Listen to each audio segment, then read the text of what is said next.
Assalamualaikum warahmatullahi wabarakatuh. Saya Siti Yeni Sulistiawati dari SMK Migas Cepu. Saya akan memaparkan aksi nyata modul 1.4 tentang budaya positif.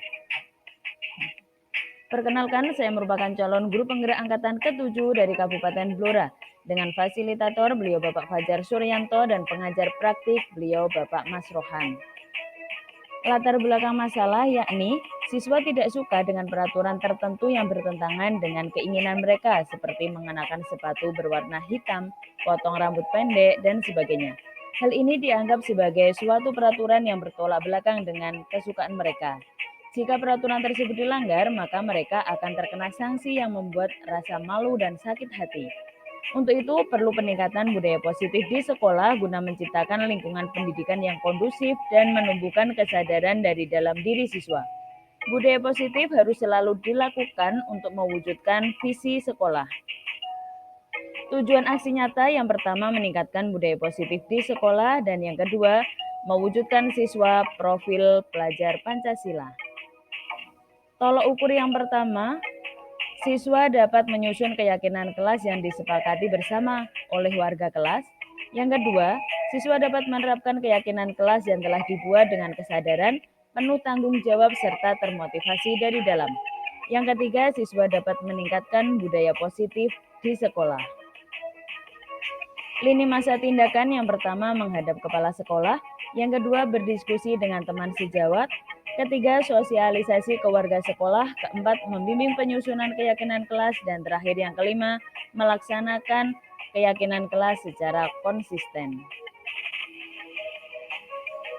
Ini ada beberapa dokumentasi kegiatan mulai dari menghadap kepala sekolah, berdiskusi dengan rekan sejawat, dan penyusunan keyakinan kelas. Gambaran aksi nyata, saya melakukan aksi nyata dengan membimbing siswa untuk menyusun keyakinan kelas. Setiap siswa berhak menyuarakan pendapatnya masing-masing dengan cara ditulis pada kertas yang telah disediakan. Kertas ditempel sesuai dengan klasifikasinya.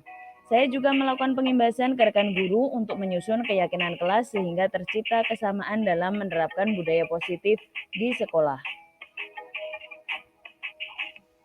Hasil aksi nyata yang pertama, siswa lebih percaya diri, disiplin, bertanggung jawab, peduli terhadap sesama, juga lingkungan sekitar. Yang kedua, rekan guru lain tergerak untuk menyusun keyakinan kelas di kelasnya masing-masing. Rancangan budaya positif di masa mendatang, yakni terbagi menjadi 3 dalam jangka pendek, menengah, dan panjang. Dalam jangka pendek, penyusunan keyakinan kelas dan pembiasaan budaya positif secara menyeluruh. Pada jangka menengah, penyusunan keyakinan kelas dan pembiasaan budaya positif secara konsisten dan berkesinambungan. Pada jangka panjang, pembiasaan budaya positif dalam mewujudkan profil pelajar Pancasila. Berikut adalah dokumentasi seminar aksi nyata modul 1.4. Selamat menyaksikan.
Yang terhormat Bapak Muhammad Jailani, Sarjana Agama Magister Pendidikan selaku Kepala SMK Migas Jepang. Yang kami hormati Ibu dan Bapak guru beserta karyawan SMK Migas Jepang dan juga para hadirin yang berbahagia. Puji syukur kehadirat Allah Subhanahu wa Ta'ala atas karunia limpahan rahmat dan hidayahnya sehingga kita dapat diberi kesempatan kesehatan untuk dapat berkumpul bersama di ruang SMK Migas Jepang di ruang E1 pada kampus 2 dalam keadaan sehat. Sholawat serta salam senantiasa tercurah kepada baginda Rasulullah Muhammad SAW dengan lantunan Allahumma sholli ala sayyidina Muhammad. Semoga kita nanti tergolong umat beliau yang akan memperoleh syafaatnya di hari akhir nanti. Baik para hadirin, pada kesempatan ini saya membawakan acara yang pertamanya nanti untuk pembukaan. Kemudian nanti setelah pembukaan selesai baru dilanjut acara ini untuk membagikan ilmu seputar budaya positif. Dan untuk membuka acara pada siang hari ini maka kita buka dengan bacaan basmalah.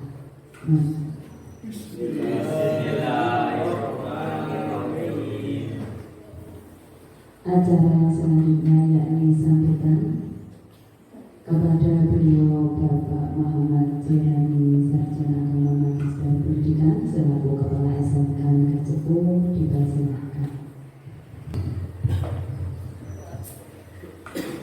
Bismillahirrahmanirrahim. Assalamualaikum warahmatullahi wabarakatuh. Waalaikumsalam warahmatullahi wabarakatuh. Alhamdulillah la ilaha la haula wala quwwata illa billah. Allahumma shalli ala sayyidina Muhammad wa ala alihi wa sahbihi ajmain. Amma ba'd. Yang saya hormati Bapak Ibu guru SMK Migas Jepang dan anak-anak sekalian, siswa-siswi SMK Migas Jepang yang saya cintai dan saya banggakan. Tidak hanya intinya kita senantiasa menjaga syukur kepada Allah Subhanahu wa Ta'ala atas segala limpahan rahmat dan nikmatnya kepada kita, sehingga pada kesempatan yang berbahagia ini kita dapat beraktivitas, kemudian kita kegiatan untuk mendalami budaya positif yang ada di lingkungan kita. Mudah-mudahan Allah Subhanahu wa Ta'ala senantiasa meridhoi segala aktivitas kita. Amin Allahumma amin. Salam dan salam semoga tetap terima kepada kita Nabi Muhammad SAW yang mana kita nantikan sahabatnya beliau di kiamat, dan mudah-mudahan kita semuanya termasuk golongan umatnya yang mendapatkan sahabatnya. Amin Allahumma amin. Bapak Ibu dan anak sekalian yang berbahagia, alhamdulillah pada saat ini kita bisa mengikuti program calon guru penggerak yang saat ini beliau Bu Siti Yeni ini adalah sebagai calon guru penggerak periode 7 ya. Yang alhamdulillah SMK Migas sudah mempunyai guru penggerak satu yang sudah lulus, yaitu Bu Prasakti ya. Beliau sudah lulus yang termasuk kelompok 5, yang mana di dunia pendidikan saat ini tidak ada lagi lembaga diklat untuk calon kepala sekolah. Jadi kalau biasanya calon kepala sekolah, calon pengawas itu ditunjuk setelah dia mengikuti diklat yang didiklat oleh lembaga yang dibentuk oleh pemerintah. Namun dengan perkembangan dunia pendidikan saat ini, dengan adanya program guru penggerak yang dilaksanakan selama kurang lebih 6 bulan, jadi pelaksanaannya, pelatihannya, pendampingannya itu 6 bulan, dulu 9 bulan. Ini adalah mereka yang bisa dicalonkan sebagai kepala sekolah maupun pengawas. Itu khususnya untuk di sekolah negeri sudah otomatis seperti itu. Namun kalau di sekolah swasta ini memang kebijakan yayasan. Jadi seperti Bu Siti nanti ke depan juga bisa jadi akan ditunjuk sebagai calon kepala sekolah. Kalau pengawas tidak mungkin, karena pengawas itu memang kedinasan. Tapi kalau kepala sekolah itu masih memungkinkan. Nah, memang ketika saya pun ditunjuk sebagai kepala sekolah ini belum pernah diklat. Nah, kenapa? Sebab adanya program calon guru penggerak atau guru penggerak ini, maka sudah tidak ada lagi lembaga yang menangani diklat calon kepala sekolah yang menjadi tanda bukti bahwa kepala sekolah ini kompeten atau sudah bisa sebagai kepala sekolah. Ini memang perlu ada diklat. Bahkan anak-anak sekalian dan Bapak Ibu yang saya hormati, ke depan memang ketika kita terjun di dalam kehidupan bermasyarakat itu ijazah ini hanya sebuah penyetaraan saja. Namun yang diakui itu sertifikat. Jadi kayak siswa-siswi itu nanti ketika tamat, ketika akan masuk di sebuah perusahaan itu nanti yang dibutuhkan, yang ditanyakan sertifikatnya, bukan ijazahnya. Ijazah itu sebagai apa ya? Sebagai pengakuan bahwa tamatan SLTA atau SMK. Namun sesuai dengan kebutuhan perusahaan itu adalah ditanyakan sertifikatnya. Maka umpamanya anak-anak ini sekolah di bidang perminyakan. Nah, ketika ingin masuk di sebuah perusahaan yang sesuai dengan bidangnya, ini juga perlu adanya sertifikat yang bisa menjadi fasilitator atau jalan masuk untuk bisa diakui oleh perusahaan itu. Contohnya ikut sertifikasi K3 dan lain sebagainya. K3 itu bukan hanya perminyakan saja, tapi semua perusahaan itu saat ini membutuhkan. Sehingga di dalam operasional kerja itu, bila calon atau pegawai itu memahami K3, insya Allah sudah tidak perlu banyak instruksi, sudah tahu. Tinggal di sana ada pengawas K3. Itu seperti itu anak-anak sekalian. Bapak Ibu yang hormati, perkembangan dunia dan perkembangan industri, makanya SMK Migas Cepu di periode ini alhamdulillah kita sudah melaksanakan perkawinan dengan perusahaan dan tahapannya sudah dilalui, yaitu dengan satu silaturahmi dan MOU. Kemudian setelah MOU kita undang perusahaan untuk datang ke sekolah sebagai guru tamu. Setelah itu adanya sinkronisasi supaya apa yang dibutuhkan perusahaan itu sesuai apa yang diajarkan di sekolah. Sehingga tamatan itu tidak asing jika masuk di perusahaan, dan perusahaan paham bahwa apa yang dipahami oleh anak itu memang dibutuhkan oleh perusahaan. Kemudian guru magang. Jadi alhamdulillah banyak bapak ibu guru kita yang sudah kita magangkan. Supaya apa? Menyatu dengan apa yang dikehendaki oleh perusahaan dan bisa mendidik anak atau siswa-siswinya dengan apa yang diinginkan oleh perusahaan. Lanjutannya adalah apa? Anak-anak di PKL kan. Pertama PKL. Nah, setelah PKL, ya kan, habis tamat anak bisa magang. Kok bisa magang? Sebab perusahaannya sudah tahu, oh anaknya memang bidangnya di situ. Maka kalau magang di perusahaan itu tidak diragukan. Ya, jadi magang itu untuk mengetahui kompetensi anak. Jika nanti bekerja di situ itu sesuai nggak kompetensinya, skillnya. Kalau sesuai, maka kadang-kala anak-anak itu yang perlu dipahami, ada siswa yang waktu PKL itu sama bosnya atau sama direkturnya atau manajernya, Mas nanti kalau kamu sudah tamat gak usah kemana-mana, balik ke sini saja menjadi pegawai di sini atau pegawai di sini. Itu ketika perusahaan itu paham tentang kompetensi anak itu, wah ternyata anak itu bisa diajarkan. SMK Migas bisa diajarkan. Makanya sebetulnya waktu PKL itu adalah waktu untuk unjuk kemampuan siswa di dunia industri. Itu yang harus dipahami. Sehingga nanti tamat itu tidak bingung-bingung. Bahkan tidak bingung lagi karena apa? Manajernya ngomong, Mas, Mbak, besok kalau sudah tamat kesini saja. Oh itu tidak bingung itu udah.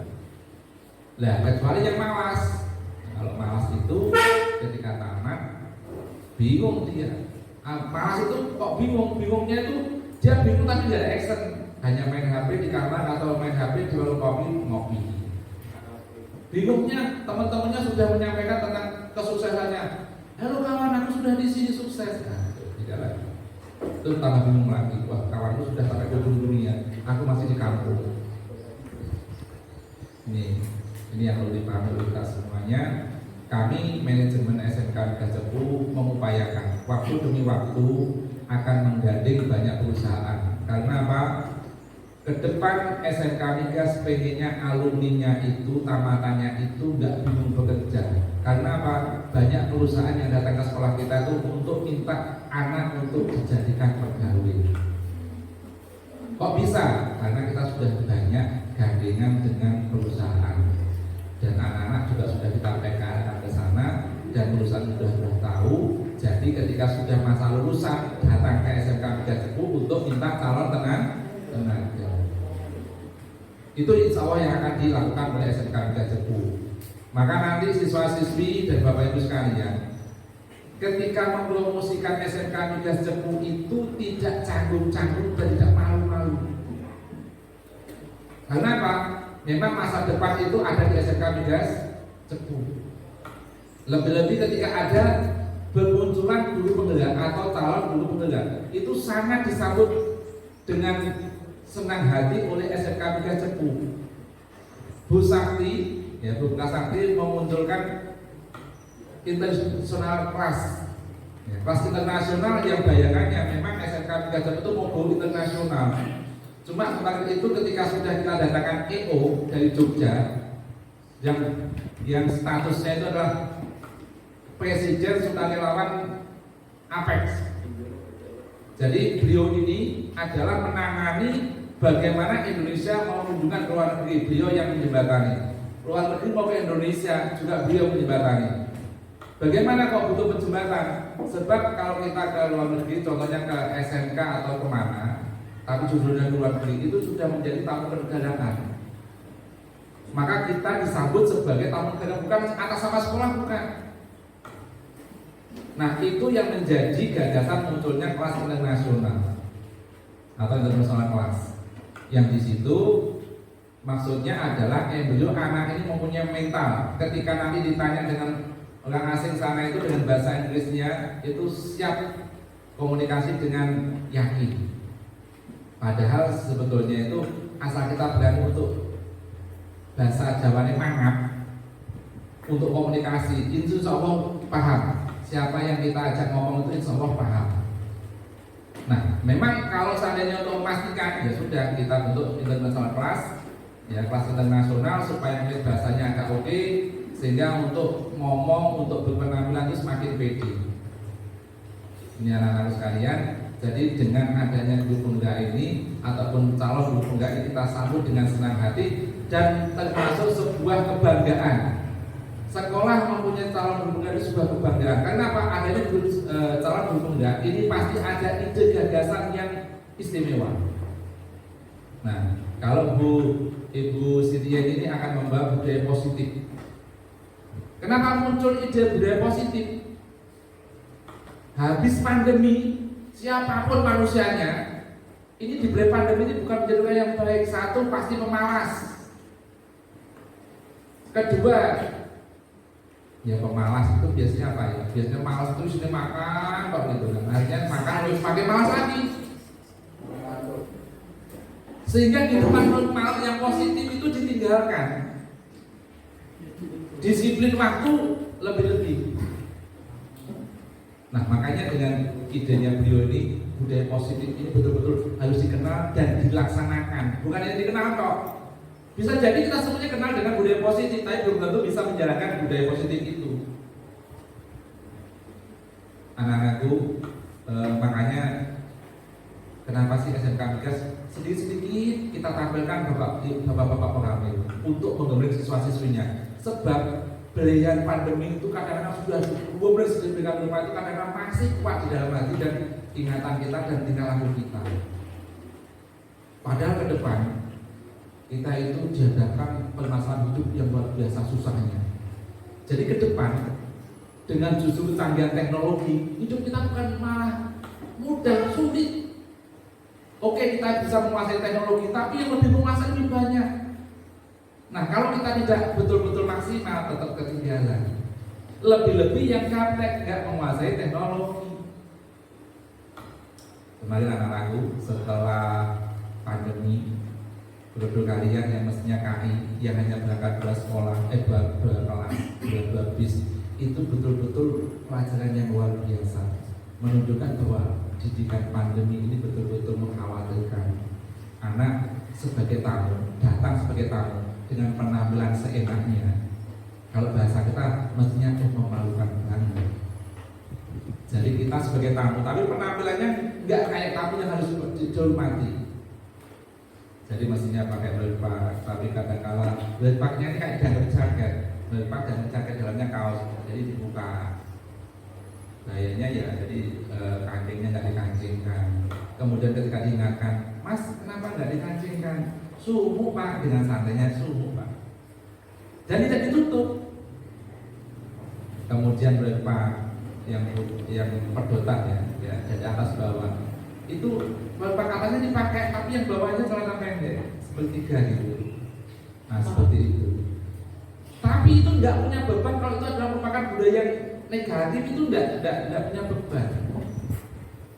Kalau bahasanya ngetrennya itu ya 4 papan bahasanya. Apa tuh 4 papan? 4 papan itu adalah tuntutan hidup supaya kita tuh menyesuaikan situasi dan kondisi. Contoh, sebab efek pandemi, masa kondangan kemantenan pakai daster cocok nggak? Nggak cocok. Walaupun masa pandemi nggak ada aktivitas macam-macam, hanya setiap saat mungkin ibu-ibu ngedasterkan aja, mau kemana dasterkan aja dulu. Tapi ketika mau mantan, masuk pakai daster nggak cocok. Kayak contoh kalian aja, ketika masuk lab atau bengkel, itu mereka ketentuannya wajib pakai belpak. Nah itu pakai safety dan lain sebagainya. Nah itulah mungkin yang dimaksud dengan 4 papan. Jadi kita dituntut bisa menyesuaikan situasi dan kondisi di dalam bersikap, baik pakaian, kalau ngomong dia diajak ngomong itu siapa, itu disesuaikan. Itu adalah tamunya bapakmu, dia adalah bosnya bapakmu, kamu ngomongnya kayak kancane. Nah itu cocok nggak? Nggak cocok. Itu anak-anak sekalian, bapak ibu yang saya hormati. Jadi budaya positif ini sangat kita butuhkan, pemahamannya maupun pengamalannya. Untuk itu bapak ibu dan anak-anak sekalian, jadi budaya positif yang digagas oleh Bu Siti Yeni ini harus kita dukung, ya. Termasuk di sekolah kita ini sekolah adiwiyata, ya. Bagaimana perlakuan kita terhadap sampah yang bukan disebabkan oleh kita, maupun sampah yang ada dengan sendirinya. Contohnya apa? Daun-daun, ya ada. Nah itu bagaimana sikap kita, gitu kan? Jangan tambah kita itu membuat sampah. Mestinya ini di meja kita ini ada lacinya untuk menyimpan buku-buku kita, tapi isinya sampah. Nah, itu. Lebih-lebih kalau sampahnya sampah yang gampang busuk. Nah ini menjadi masalah. Ya. Kalau bisa dimanapun ada sampah, ya, tak itu disebabkan atau yang membuat kita atau tidak, itu kita bisa membantu untuk menyisihkan atau membuang pada tempatnya. Contoh seperti itu. Contohnya umpamanya kelas kita, mestinya supaya lebih nyaman belajar kita itu kita kondisikan kelas kita dengan baik sehingga yang nanti membimbing di kelas itu juga nyaman, tidak terganggu, yang ikut pembelajarannya juga tidak terganggu, waktunya juga maksimal. Ini anak-anakku budaya positif yang wajib kita pahami dan kita laksanakan dan kita budayakan. Ya, kita budayakan sehingga menjadi kebiasaan atau menjadi budaya yang baik dalam kehidupan kita setiap saat. Jadi bukan hanya waktu pendidikan saja, bukan waktu di mana gitu. Jadi tentunya setiap saat dan dimanapun kita berada. Itu Bapak Ibu yang saya hormati dan anak sekalian, mungkin tidak banyak yang saya sampaikan. Mudah-mudahan kita semuanya bisa memahami dinamika kehidupan ini dan perkembangan hidup ini sehingga kita semuanya bisa hidup nyaman, bahagia, selamat dunia akhirat. Amin ya rabbal alamin. Mungkin itu yang saya sampaikan. Terima kasih atas perhatiannya dan mohon maaf apabila ada sesuatu yang tidak berkenan. Terima kasih. Wassalamualaikum warahmatullahi wabarakatuh.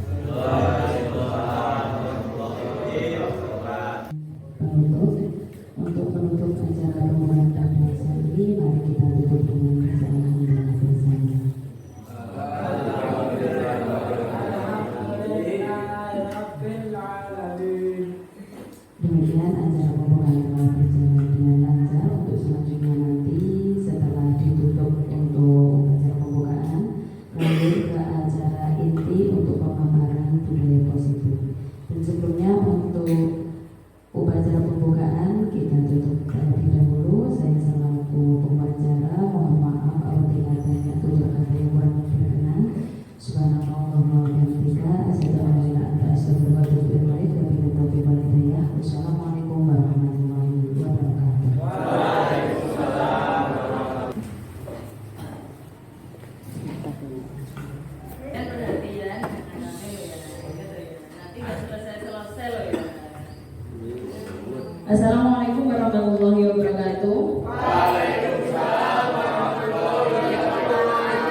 jabatan Bu.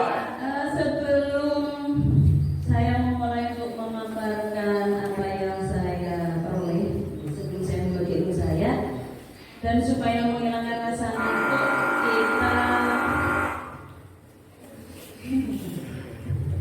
kita ini dulu ya, merefresh otak kita dulu. Oke. Bisakah kira-kira? Misal merefresh otak dulu. Kedua tangannya kita diangkat.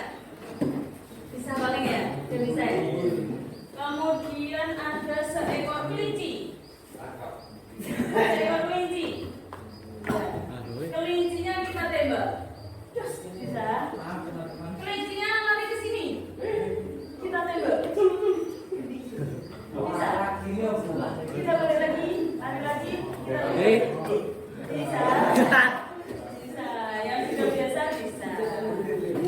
Dan ya, supaya lebih segar kita sambil bernyanyi ya. Dan biar lebih enjoy lebih senang, kita pakai lagu daerah. Lagu daerah apa ya kira-kira nih? Gung Pacul katanya kamu. Bisa? Sagap Bu. Kita pakai lagu gundul-gundul pacul ya. Ingat tadi ya. Siap tangannya. Siap. Kita hitung 3 kali. 1, 2, 3. Gundul pacul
Bagaimana, masih mengantukkan ini? Oh, masih ngantuk? ada yang belum bisa kayaknya. Iya, nanti kalau pengen lebih mahir bisa dilatih sendiri. Selanjutnya langsung saja kita mulai untuk pemaparan budaya positif. Ini sebelumnya saya mau kenalan dulu.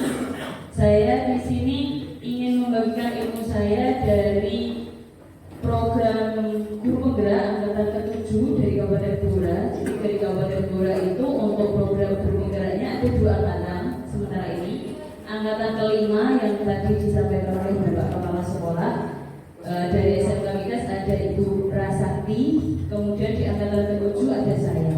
Begitu ya. Jadi ini angkatan kalau di Kabupaten Blora yang kedua, tapi kalau secara nasional yang ke-7. Begitu. Di sini saya fasilitatornya beliau Bapak Fajar Suryanto, kemudian untuk PP-nya pengajar praktiknya Bapak Mas Rohan dan saya sendiri sebagai calon guru penggeraknya, nama saya Siti. Untuk selanjutnya yang akan saya sampaikan untuk budaya positifnya itu di sini terbagi menjadi 6 rincian untuk submaterinya, mulai dari disiplin positif dan nilai-nilai kebajikan universal, kemudian teori motivasi, hukuman dan penghargaan serta restitusi. Yang ketiga keyakinan kelas, yang keempat kebutuhan dasar manusia dan dunia berkualitas, yang keempat restitusi, 5 posisi kontrol, dan yang terakhir restitusinya segitiga restitusi untuk praktiknya nanti. Dan untuk disiplin positif dan nilai-nilai kebajikan universal, ini biasanya untuk budaya kita dalam keseharian itu biasanya memaknai kata disiplin itu dimaknai menjadi sesuatu yang dilakukan seseorang pada orang lain untuk mendapatkan kepatuhan. Kita cenderung menghubungkan kata disiplin dengan ketidaknyamanan. Jadi disiplin di sini biasanya dihubungkan dengan peraturan-peraturan, dengan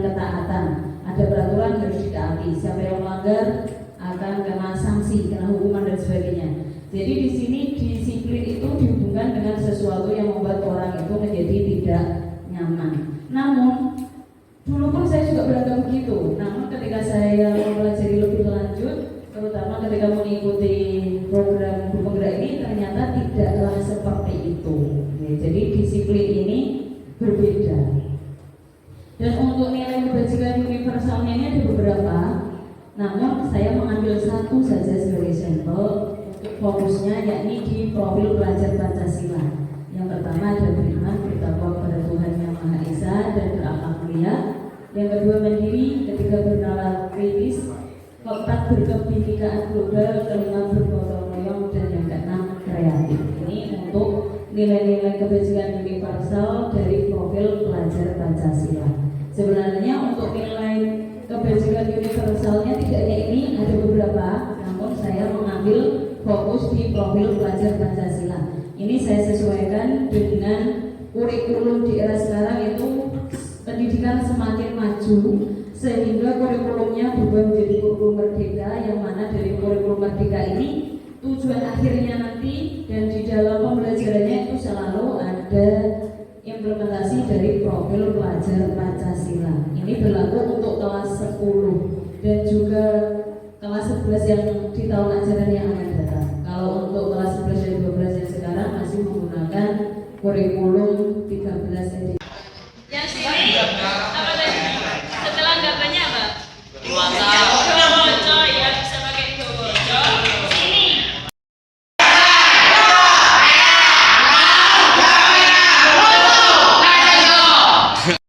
Halo dasar Ragapaya. Ya. Nakal.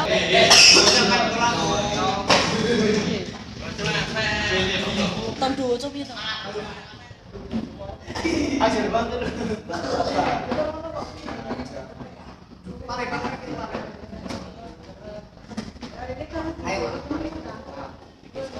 Revisi. Untuk selanjutnya materinya teori motivasi, hukuman dan penghargaan restitusi. Menurut Diane Busen dalam bukunya, perilaku manusia itu ada 3 untuk motivasinya. Di antaranya yang pertama untuk menghindari ketidaknyamanan atau hukuman, yang kedua untuk mendapatkan imbalan atau penghargaan dari orang lain, dan yang ketiga untuk menjadi orang yang mereka inginkan dan menghargai diri sendiri dengan nilai-nilai yang mereka percaya. Ini adalah motivasi dari seseorang melakukan sesuatu. Semisal yang pertama, untuk menghindari ketidaknyamanan atau hukuman, biasanya seseorang itu akan termotivasi ketika dia melakukan sesuatu yang pada akhirnya dia akan terhindar dari hukuman. Semisal menggunakan seragam sesuai dengan aturan yang berlaku. Nah, ini kadang-kala termotivasinya adalah supaya terhindar dari hukuman. Oh, jadi saya hari ini harus menggunakan seragam warna apa? Nah, itu disesuaikan. Itu memotivasi. Kemudian yang kedua, untuk mendapatkan imbalan atau penghargaan dari orang lain. Ini bisa juga, semisal ketika ada acara tertentu, misal ada acara di sekolah begitu, nanti siapa peserta yang teraktif atau tergiat nanti dapat suatu penghargaan. Nah, dia akan termotivasi untuk menjadi aktif. Jadi rasa ikhlasnya menjadi berkurang karena dia terpacu oleh imbalan atau penghargaan dari orang lain tadi. Jadi ketulusannya berbeda gitu. Kemudian yang ketiga, untuk menjadi orang yang mereka inginkan dan menghargai diri sendiri dengan nilai-nilai yang mereka percaya. Nah, ini juga sama, termotivasinya itu karena dia ingin menjadi seseorang yang dia idolakan. Semisal di sini ketika ada yang mengidolakan kepala sekolah, semisal, nah, kepala sekolah di SMK Marga Sepuh, beliau orangnya disiplin. Akhirnya kita ikut-ikutan jadi disiplin karena termotivasi oleh beliau. Begitu, itu juga bisa. Jadi hubungan motivasinya bergantung dari orang yang dia inginkan. Itu juga bisa. Untuk selanjutnya hukuman, konsekuensi, dan restitusi. Nah, ini berbeda. Hukuman bersifat tidak terencana atau tiba-tiba, bersifat satu arah dari pihak guru yang memberikan, dan murid hanya menerima suatu hukuman tanpa melalui suatu kesepakatan atau pengarahan dari pihak guru, baik sebelum atau sesudahnya. Hukuman yang diberikan bisa berupa fisik maupun psikis. Murid atau anak disakiti oleh suatu perbuatan atau kata-kata. Nah, ini biasanya hukuman ini bisa membuat siswa merasa tidak nyaman. Semisal ketika ada anak yang terlambat, otomatis nanti di bagian depan pintu masuk sekolah itu kan nanti akan ada guru piket dan juga security akan bertanya-tanya di sana kenapa terlambat dan sebagainya. Nah, ini ketika anak-anak diberikan suatu hukuman ini biasanya dia akan menjadi sakit hati, kemudian merasa kadang-kadang dia merasa malu, mungkin merasa apa itu. Nah, ini intinya berakibat negatif bagi perkembangan si anak tadi. Itulah hukuman. Kemudian untuk konsekuensi ini sudah terencana, sudah disepakati sebenarnya, sudah dibahas dan disetujui oleh murid dan guru. Umumnya bentuk-bentuk konsekuensi dibuat oleh pihak guru atau sekolah, dan murid sudah mengetahui sebelumnya konsekuensi yang akan diterima. Sebagai contoh begini, di sekolah itu ada aturan sepatu harus berwarna hitam. Nah, ini yang membuat adalah pihak sekolah. Nanti kalau siswa tidak memakai sepatu warna hitam, misal sepatunya akan disita gitu. Siswa seharusnya juga sudah tahu karena itu sudah dituangkan dalam tata tertib. Nah, namun pada kenyataannya ketika siswa itu melanggar, padahal dia sudah tahu nih kalau sepatunya warnanya tidak hitam akan disita. Nah, ketika dia memakai sepatu warna lain dan disita, ternyata siswa juga akan merasa sakit hatinya. Nah, ini jadi konsekuensi ini ternyata juga berdampak kurang baik pada psikologi siswa. Walaupun mereka sudah tahu sebenarnya. Termasuk siswa yang terlambat sudah diberitahu nanti kalau Anda terlambat Anda nanti pulangnya mundur misal gitu, sudah tahu. Tapi ketika dia benar-benar terlambat lalu dia ditanya konsekuensinya apa nak kalau terlambat, pulangnya nanti mundur misal gitu. Nah, ketika itu dilaksanakan ternyata mereka dalam hati juga merasa tidak terima, ternyata begitu. Dan selanjutnya untuk restitusi adalah proses menciptakan kondisi bagi murid untuk memperbaiki kesalahan mereka sehingga mereka bisa kembali pada kelompok mereka dengan berkarakter yang lebih kuat. Nah, ini kalau restitusi ini dia proses menciptakan kondisi anak yang semula bersalah tapi tidak langsung dihukum. Dan di situ anak juga tidak langsung ditanya konsekuensi ini begini langsung dijalankan, tidak begitu. Kalau restitusi itu kondisinya anak itu ditanya dulu, kenapa kok bisa terlambat, misalnya itu. Nah, ketika sudah diberitahu terlambat dan sebagainya, di sini guru akan berusaha memberi rasa nyaman kepada anak atau siswa. Gak apa-apa kalau memang terlambat jangan berbocor, itu juga pernah ternyata bocor, karena memang pernah juga. Nah, ketika bocor seperti itu kita menjadi terlambat ke sekolah, kira-kira langkah selanjutnya bagaimana supaya berbocor kita tetap tidak terlambat lagi. Akhirnya siswa ini berpikir, caranya gimana kan gitu. Caranya gimana? Oh, apakah nanti di becak itu ada yang punya berapa becak atau mungkin nanti naik gojek atau bagaimana? Itu kan akhirnya dipikirkan supaya lain kali kalau memang terlambat gara-gara banyak bocor tetap bisa tepat waktu sampai di sekolah. Jadi restitusi ini lebih ke menggali kepada si siswa itu sendiri bagaimana cara mengatasi permasalahannya. Jadi yang mencari jalan keluar adalah siswa itu sendiri. Seorang guru hanya membimbing saja, menggali dan terus menggali. Kemudian untuk selanjutnya adalah keyakinan kelas.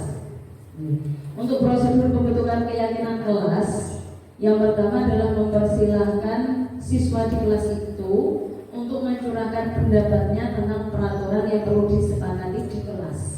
Kalau untuk guru nanti kesepakatan yang berlaku di sekolah. Gitu. sebenarnya di situ. Nah, nanti di sini masing-masing siswa bebas untuk menyampaikan pendapatnya ketika membuat keyakinan kelas. Pendapat yang dia suka, apa saja hal-hal yang disuka maupun hal-hal yang tidak disuka, bebas tanpa ada unsur paksaan, bebas ditulis. Dan di situ menulisnya tidak, kalau saya mempraktekannya tidak menuliskan nama, jadi langsung pendapatnya apa begitu. Setelah itu mencatat semua masukan-masukan para murid atau warga sekolah di papan tulis atau di kertas besar, kertas ukuran poster, di mana semua anggota kelas atau warga sekolah bisa melihat hasil curah pendapat. Nah, ini kalau ingin tampilannya lebih bagus, nanti bisa dicarikan kertas yang besar. Nah, nanti bisa ditempel di situ pendapatnya untuk diabadikan. Gitu. Kalau yang sudah saya lakukan sendiri, tidak pakai kertas poster besar, ya, jadi langsung pada dinding itu juga bisa. Selama apa yang kita tempel itu tidak melukai dinding. Jadi saya pakainya ini bookmark, pakainya itu stick note. Nah, pakainya stick note. Selanjutnya yang ketiga, susunlah keyakinan kelas sesuai prosedur pembentukan keyakinan sekolah atau kelas. Gantilah kalimat-kalimat dalam bentuk negatif menjadi positif. Semisal, jangan berlari di kelas. Nah, ini bisa diganti berjalanlah di kelas. Jadi hal-hal yang berbau negatif seperti larangan itu bisa kita ganti. Jangan berbicara di kelas ketika ada guru sedang mengajar misal. Bisa kita ganti, perhatikanlah guru yang sedang mengajar di kelas. Bisa diganti seperti itu. Ini untuk membuat pikiran dari si pembaca ini menjadi terstimulus untuk melakukan hal-hal yang positif. Kalau ada kata larangan, misal jangan atau mohon apa-apa, itu biasanya di pikiran itu sudah negatif terlebih dahulu. Jadi ketika pikirannya sudah negatif, mau kita katakan apapun itu sudah terlanjur negatif duluan kan begitu. Tapi kalau sebelumnya perkataannya sudah positif, sudah ceria dan sebagainya, kita beritahu apapun biasanya akan cukup. Untuk selanjutnya, untuk yang keempat, tinjau kembali daftar curah pendapat yang sudah dicatat. Mungkin akan Anda dapati bahwa pernyataan yang tertulis di sana masih banyak yang berupa peraturan-peraturan. Selanjutnya, ajak warga sekolah atau murid untuk menemukan nilai kebajikan atau keyakinan yang dituju dari peraturan tersebut. Contoh, berjalan di kelas, dengarkan guru, datanglah tepat waktu. Ini contoh-contoh mengganti kalimat-kalimat yang positif. Jadi nanti bisa dipraktekkan di kelasnya bagaimana cara membuat keyakinan kelas yang baik, yang bagus. Jadi gunakan kata-kata atau kalimat-kalimat yang mengandung aspek positif. Hindari yang negatif, hindari larangan-larangan. Jadi diganti dengan bahasa-bahasa yang lebih halus dan juga memberi efek positif. Kemudian langkah yang selanjutnya yang kelima, tinjau ulang keyakinan kelas secara bersama-sama. Seharusnya setelah beberapa peraturan telah disatukan menjadi beberapa keyakinan, maka jumlah butir pernyataan keyakinan akan berkurang. Sebaiknya keyakinan kelas tidak terlalu banyak, berkisar antara 3 sampai 7 prinsip. Bila mana terlalu banyak, maka warga kelas akan sulit mengingatnya dan akibatnya sulit untuk dijalankan. Nah, ini. Jadi untuk keyakinan kelas ini tidak perlu terlalu banyak, sedikit tidak apa-apa. Yang penting dalam satu kelas itu semua bisa mengingatnya dengan baik. Apalagi keyakinan kelas ini digali dari pendapat siswa di kelas tersebut, sehingga akan lebih mudah bagi siswa untuk mengingat keyakinan kelasnya dimaksud. Nah, terutama ini bagi siswa-siswa yang kelas 12 ini kan sudah hampir lulus nih. Jadi kalau bisa keyakinan kelasnya itu punya. Nah, nanti bisa oleh ketika sudah lulus. Oh, ini dulu kita membuat keyakinan kelas seperti ini kan begitu. Nanti bisa dijadikan kenangan juga, kenangan masa-masa kelulusan gitu kan, bisa juga supaya ada memorinya, karena siswa yang kelas 12 ini dulunya di kelas 10-nya pas kondisi pandemi, sehingga mereka untuk mengenal temannya itu hanya sebatas lewat dunia maya, belum ketemu tatap muka. Nah ini jadi perlu dibangun keyakinan kelas supaya nanti siswa antara yang satu dengan yang lain bisa semakin akrab, bisa semakin dalam hati itu semakin terjalin kekerabatannya, gitu. Kebersamaannya dapat. Setelah itu langkah yang ke-6, setelah keyakinan kelas selesai dibuat, maka semua warga kelas dipersilakan meninjau ulang dan menyetujui serta menandatangani keyakinan kelas tersebut. Gitu. Jadi ketika sudah ketemu keyakinan kelasnya berapa itu tadi, misal Anda bertiga, kalau misal daya ingatnya kelas PMP itu lebih, ya kan, nanti mau bikin banyak juga tidak masalah. Yang jelas masing-masing siswa itu mengingat keyakinan kelasnya bagaimana, disepakati secara bersama, ditandatangani secara bersama. Kemudian yang terakhir, keyakinan kelas selanjutnya bisa dilekatkan di dinding kelas di tempat yang mudah dilihat semua warga kelas. Nah nanti bisa ditempel di dinding semisal yang dekat-dekat pintu sini, atau mungkin di dinding yang sekiranya siswa itu sering melihatnya di bagian belakang, itu juga bisa. Kalau siswa sering istirahat di belakang, kadang-kadang untuk duduk-duduk di pojok baca, kalau masih ada pojok bacanya ya, itu kan juga bisa. Ini contoh keyakinan kelas, pembuatan keyakinan kelas.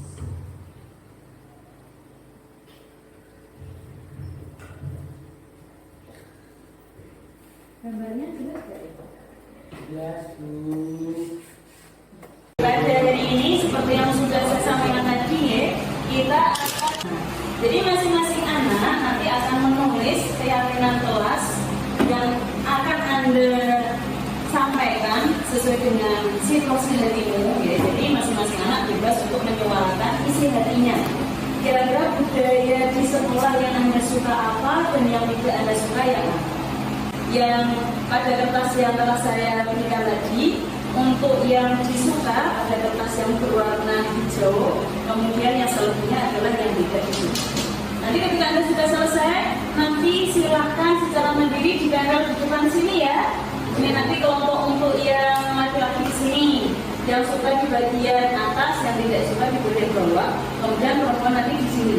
Oke, yang suka di sini di bagian atas, kemudian yang di bagian bawah nanti yang tidak disuka. Sampai di sini apakah Anda mengerti, Nak? Apakah Anda ingin bertanya? Sudah siap? Sudah. Selalu jaga semangatnya ya? Sudah. Baik, silakan dimulai.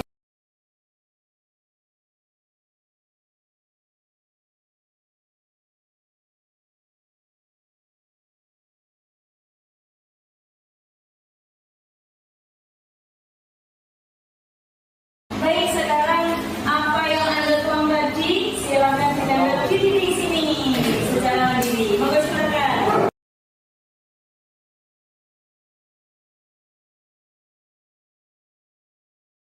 Siapa nih kira-kira yang berani untuk memimpin diskusi di sini? Wah, hebat-hebat ya, semangat begini langsung. Saya ingin pilih yang sendiri dulunya nih. Silakan ke sini.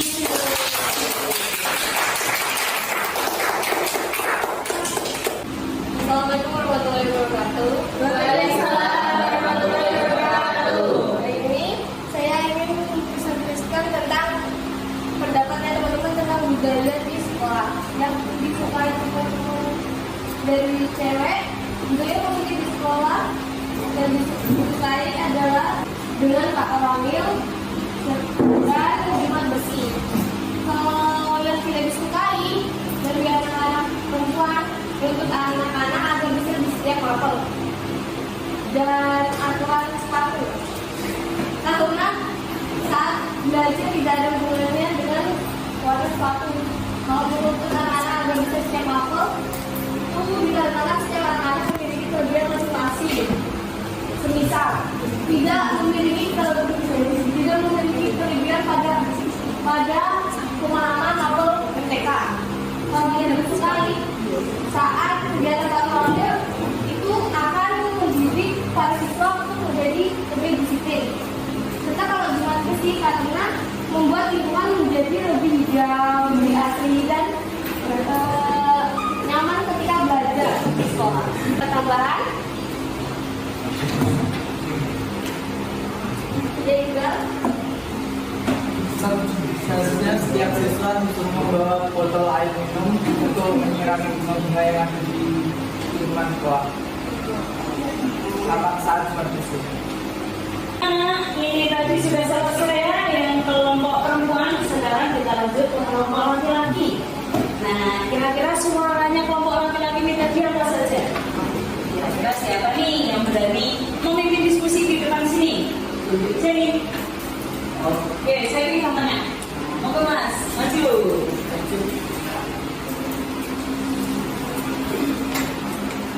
Assalamualaikum warahmatullahi wabarakatuh. Saya di sini akan menyampaikan pendapat dari siswa laki-laki untuk budaya positif dan negatif sekolah yang disukai oleh anak laki-laki. Untuk budaya positifnya ada sholat zuhur berjamaah karena akan meningkatkan iman dan ketakwaan siswa yang ada di sekolah yang beragama muslim. Untuk yang negatif adalah potong rambut dengan aturan 121 atau pendek karena potong rambut tidak mempengaruhi kegiatan pembelajaran di sekolah. Demikian semua dari saya. Apakah ada pendapat dari siswa perempuan? Oke, saya menuju Mbak Egrit untuk menyampaikan pendapat. Menurut saya untuk sholat berjamaah zuhur bisa ditambah sholat asar. Karena kita kan pulangnya juga sore, biar kita bisa menambah nilai positif, biar bisa meningkat. Oke, terima kasih untuk Mbak Egrit. Wassalamualaikum warahmatullahi wabarakatuh. Demikian tadi apa yang telah disampaikan oleh teman Anda, baik dari kelompok perempuan maupun dari kelompok laki-laki, sudah semua ya. Nah, sekarang kita simpulkan bersama, tapi tidak kesimpulan ya. Kita ambil 4 saja budaya positif yang Anda sukai tadi ya. Di antaranya tadi ada apa saja tadi? Sholat jamaah, terus Jumat bersih, ya betul sekali. Jadi dari budaya positif ini harapannya bisa semakin ditingkatkan. Kemudian masih ada juga budaya yang tidak disukai oleh anak. Kita ambil 3 ya. Apa saja?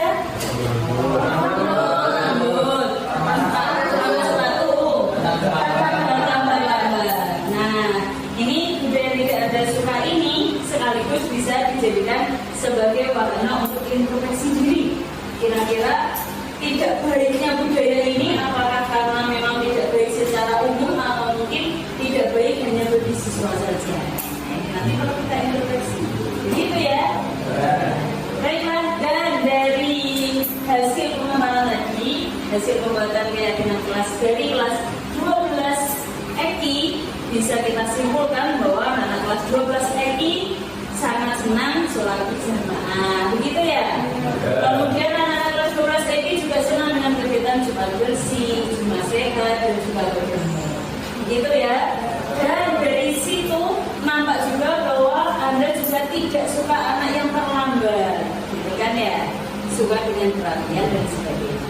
Baik, terima kasih nak untuk hari ini, waktu yang Anda berikan untuk bersama-sama membuat keyakinan kelas, dan saya berharap keyakinan kelas yang telah Anda buat bisa Anda laksanakan dengan sepenuh hati. Begitu ya. Sampai di sini ada yang mau bertanya? Jangan lupa tadi teman Anda ada request ya, harus sering-sering senyum, salam, sapa dan sebagainya. Ya, jadi dengan teman-temannya yang ramai ya. Demikian apa yang dapat saya sampaikan. Segala kekurangan saya mohon maaf. Subhanallahumma wa bihamdika. Assalamualaikum warahmatullahi wabarakatuh. Ini contoh keyakinan kelas yang saya bentuk di kelas 12 elektronika industri. Untuk selanjutnya kita akan mempelajari kebutuhan dasar manusia dan kualitas dunia yang berkualitas. Dan kita simak video.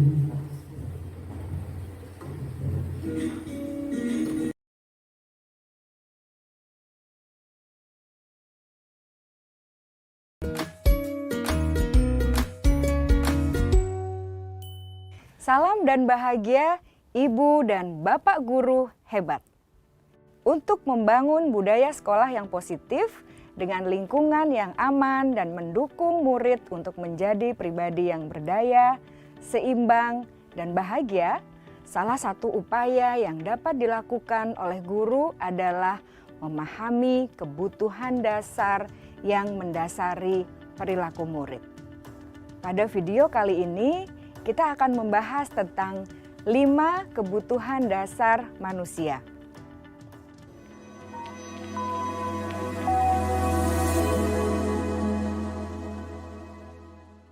Ki Hajar Dewantara dalam salah satu kutipannya menyatakan, kita ambil contoh perbandingannya dengan hidup tumbuh-tumbuhan.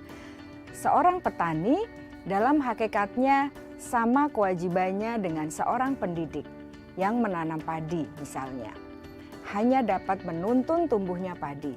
Ia dapat memperbaiki kondisi tanah, memelihara tanaman padi, memberi pupuk dan air, membasmi ulat-ulat atau jamur-jamur yang mengganggu hidup tanaman padi, dan lain sebagainya. Ketika guru memahami kebutuhan apa yang mendasari perilaku murid, dan guru berusaha menuntun dan mendukung murid dalam memenuhi kebutuhannya secara positif, pada hakikatnya guru tersebut ibarat seorang petani yang sedang berusaha memahami kebutuhan masing-masing tanaman. Dan ia berusaha memenuhi kebutuhan tanaman tersebut agar dapat tumbuh dengan subur dan maksimal. Dr. William Glasser, seorang psikiater dari Amerika Serikat, menyatakan bahwa seluruh tindakan manusia memiliki tujuan tertentu, yaitu memenuhi kebutuhan dasarnya. Ketika kelima kebutuhan dasar telah terpenuhi secara memadai, maka murid akan tumbuh dengan seimbang dan bahagia. Sebaliknya, ketika kebutuhan dasar tidak terpenuhi dengan baik, maka seseorang akan mengalami emosi negatif seperti bosan, sedih, dan kecewa. Bahkan mereka dapat melakukan perbuatan yang bertentangan dengan nilai-nilai kebajikan atau melanggar peraturan. Dengan kata lain, perilaku buruk seseorang biasanya adalah respons dari kebutuhan yang tidak terpenuhi. Namun, mereka tidak tahu cara untuk menyampaikannya. Ada 5 kebutuhan dasar manusia menurut Dr. William Glasser, yaitu yang pertama, kebutuhan untuk bertahan hidup atau survival. Yang kedua, kebutuhan untuk merasa diterima atau love and belonging. Yang ketiga, kebutuhan akan kebebasan atau freedom. Yang keempat, kebutuhan akan kesenangan atau fun. Dan yang kelima, kebutuhan akan penguasaan atau power.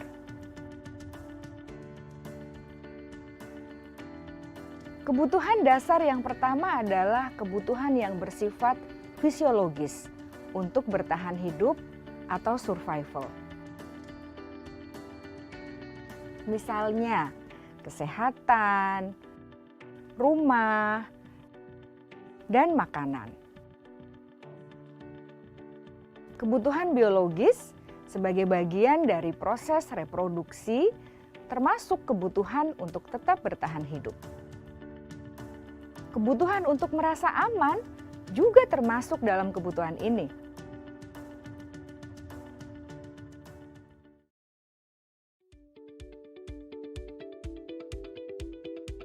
Agar murid dapat belajar dengan baik, kebutuhan mereka akan rasa aman, pangan, sandang, dan papan harus terpenuhi. Bagaimana mungkin mereka dapat belajar dengan baik bila mereka datang ke sekolah dengan perut yang lapar atau bila rumah mereka kebanjiran?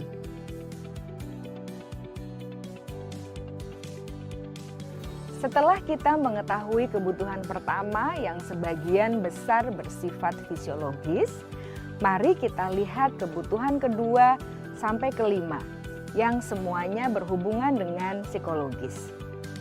Mari kita lihat kebutuhan yang kedua, yaitu kebutuhan akan perasaan diterima oleh kelompok atau komunitasnya, atau kebutuhan love and belonging. Kebutuhan ini meliputi keinginan untuk tetap terhubung dengan orang lain seperti teman, keluarga, teman kerja, dan kelompok di mana kita tergabung. Setiap murid ingin menjadi bagian yang berharga dari kelas dan juga sekolah. Mereka juga ingin diterima oleh orang lain dan kelompoknya. Bahkan murid yang terlihat paling cuek pun jauh di dasar hatinya pasti ingin merasa diterima. Sebagai guru seharusnya kita dapat menerima murid kita apa adanya, sesuai dengan kodratnya. Karena setiap murid adalah unik. Mereka memiliki kekuatannya masing-masing, sehingga guru seharusnya bisa menciptakan kesempatan untuk murid berkolaborasi dan memiliki ikatan emosi satu sama lain. Murid-murid yang memiliki kebutuhan yang besar untuk merasa diterima, biasanya mereka belajar karena suka pada gurunya, dan mereka juga suka bekerja dalam kelompok. Kebutuhan yang ketiga adalah kebutuhan akan kebebasan atau kebutuhan membuat pilihan. Murid harus diberi kesempatan untuk membuat pilihan dan bertanggung jawab atas pilihan yang mereka telah ambil. Memberi mereka kebebasan bukan berarti membiarkan mereka melakukan apa saja yang mereka mau, melainkan lebih memberi mereka kesempatan untuk membuat pilihan, menyuarakan pendapat mereka dengan percaya diri, dan memberi mereka kesempatan untuk mencoba hal-hal yang baru. Pembelajaran dengan metode yang beragam dan menarik juga akan memenuhi kebutuhan murid tentang kebebasan ini. Pembelajaran berdiferensiasi di mana guru menyediakan beberapa jenis tugas yang bisa dipilih oleh murid sesuai minat mereka, sangat baik untuk mengembangkan murid menjadi lebih mandiri dan memiliki motivasi internal. Karena kebutuhan akan kebebasan pada dasarnya adalah kebutuhan untuk mandiri, memiliki otonomi, memiliki pilihan, dan mampu mengendalikan arah hidupnya sendiri.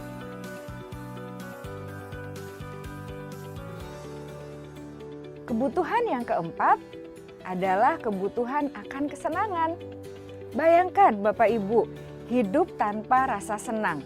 Betapa menyedihkannya. Glasser menghubungkan kebutuhan akan kesenangan dengan belajar. Jangan sepelekan kebutuhan murid untuk merasa senang di kelas.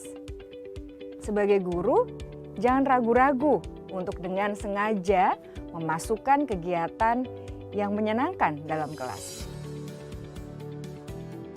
Murid-murid dengan kebutuhan dasar kesenangan yang tinggi ingin menikmati apa yang mereka lakukan. Mereka juga konsentrasi tinggi saat mengerjakan hal-hal yang disenangi.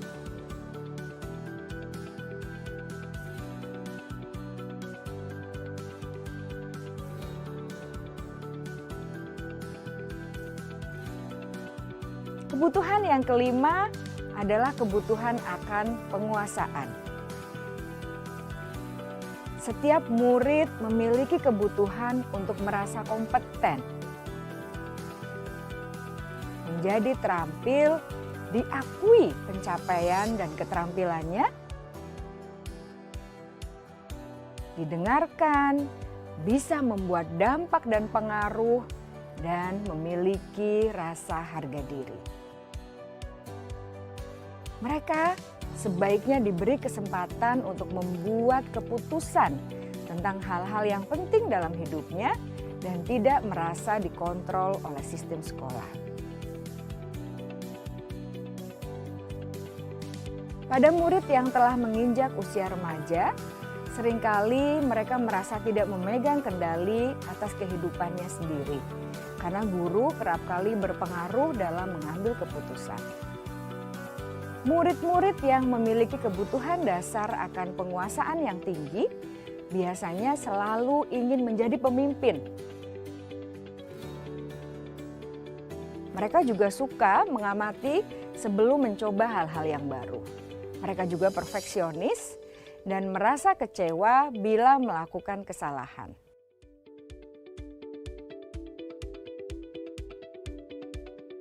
Ibu dan Bapak guru sangatlah penting bagi kita untuk mengetahui kebutuhan dasar murid-murid, agar kita memahami alasan di balik sikap dan tingkah laku mereka. Bila murid berperilaku buruk atau melanggar peraturan, sehingga tindakannya tidak sesuai dengan nilai-nilai kebajikan, maka guru harus mencari tahu alasan yang mendasari tindakan tersebut dan kebutuhan apa yang belum terpenuhi. Melalui percakapan dengan guru dalam pendekatan disiplin positif, murid dapat diajak untuk bersikap reflektif dalam mengenali kebutuhan-kebutuhan yang berusaha mereka penuhi dan mendasari tindakan mereka. Jika guru mengabaikan perilaku buruk murid-murid, maka perilaku tersebut akan berpengaruh pada suasana kelas yang kurang kondusif dan akan berpengaruh pada tujuan dari pendidikan itu sendiri. Ibu, Bapak guru hebat, mari kita menjadi guru yang lebih baik dengan memahami kebutuhan dasar murid-murid kita dan senantiasa membimbing mereka untuk menjadi pribadi yang berdaya, seimbang, dan bahagia. Salam dan bahagia, Ibu dan Bapak guru hebat.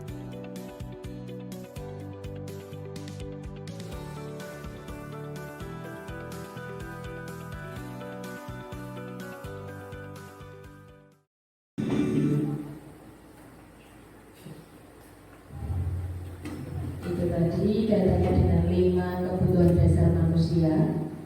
Dan kita lanjutkan pada 5 posisi kontrol. Yang pertama adalah penghukum. Ini jadi kita bisa sambil mengoreksi kira-kira guru-guru di SMK Migas ini siapa-siapa yang masuk ke ini, ke posisi kontrol penghukum ada atau tidak kan gitu. Yang penghukum ini bisa menggunakan hukuman fisik maupun verbal. Jadi ketika melihat ada anak yang melakukan kesalahan langsung spontan dihukum.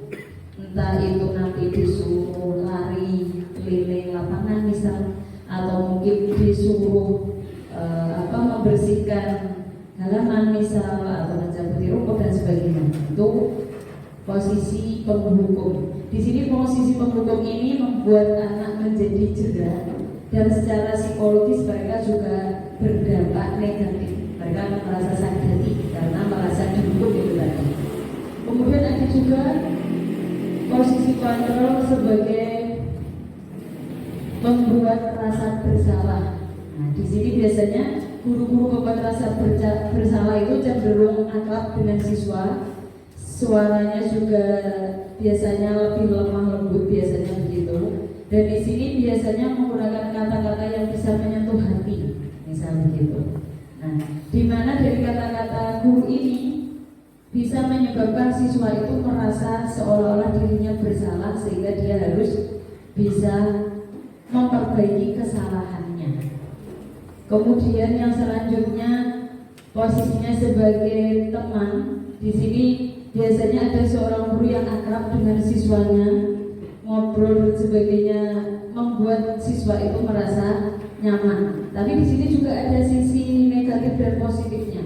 Positifnya memang siswa akan cenderung lebih mudah untuk diajak bekerja sama. Dalam pembelajaran pun biasanya juga akan lebih antusias ketika guru tersebut mengajar. Namun ada sisi negatifnya pula. Kadang-kala anak-anak yang cenderung akrab dengan bapak atau guru yang dianggap sebagai temannya tadi itu menjadi berkurang nilai unggah-ungguhnya. Jadi dengan gurunya menganggap seolah seperti temannya sendiri. Nanti ketika bapak ibu gurunya tidak bisa membantu, dia akan merasa kecewa. Loh, kok saya nggak dibantu, misalnya begitu. Selanjutnya sebagai pemantau, posisi pemantau ini berdasarkan pada peraturan dan konsekuensi. Jadi kalau ada siswa terlambat seperti itu tadi yang saya bahas, ketika ada siswa terlambat maka akan ditunjukkan peraturannya apa, konsekuensinya bagaimana. Nah itu.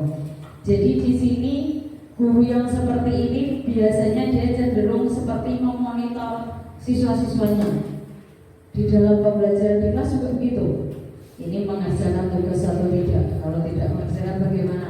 Di kelas dia bagaimana? Ramai atau tidak? Kalau ramai bagaimana? Nah itu posisi pemantau. Kemudian yang terakhir adalah manajer, posisi di mana guru berbuat sesuatu bersama dengan murid, mempersilahkan murid mempertanggungjawabkan perilakunya, mendukung murid agar dapat menemukan solusi atas permasalahannya sendiri.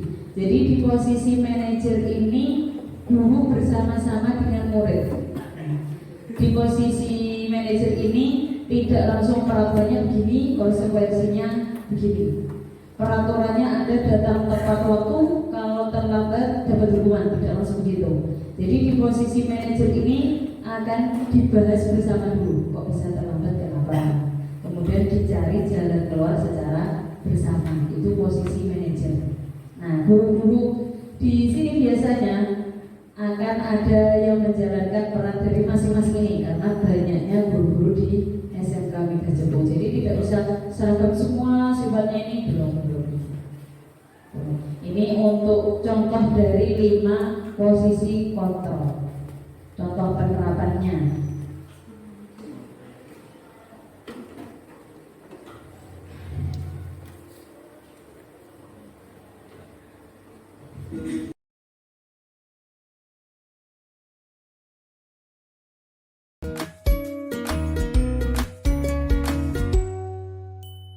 Salam bahagia Ibu dan Bapak guru hebat. Dalam penerapan disiplin positif restitusi, salah satu program yang dikembangkan adalah 5 posisi kontrol. 5 posisi kontrol dalam restitusi adalah proses perjalanan seorang pendidik agar dapat mengenali dirinya. Pada video kali ini, kita akan membahas tentang 5 posisi kontrol yang dikembangkan oleh Diane Goossen dan contoh penerapannya.